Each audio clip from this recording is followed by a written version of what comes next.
আসসালামু আলাইকুম। আমার বোনদেরকে একটা কথা বলতে চাচ্ছি। তোমরা যখন নতুন একটা জামা পরে কোথায় দাওয়াতে যাও বা কোথায় বেড়াতে যাও,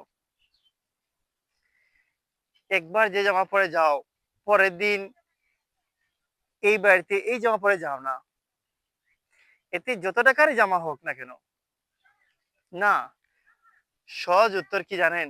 বলবেন, এই জামা পরে তো আমরা একবার গিয়েছি এই বাড়িতে।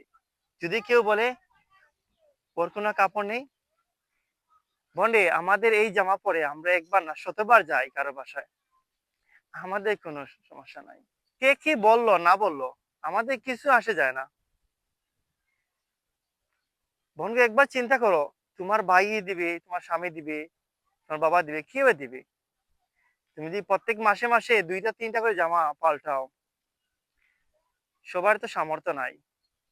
আমার মতো অনেক অসহায় ভাই আছে, তারা তাদের বোনকে এভাবে জামা কাপড় কিনে দিতে পারবে না। তাই যা পাবে তাই নিয়ে সন্তুষ্ট থাকো। তারা চাইবে তোমাকে ভালোটা দেওয়ার জন্য।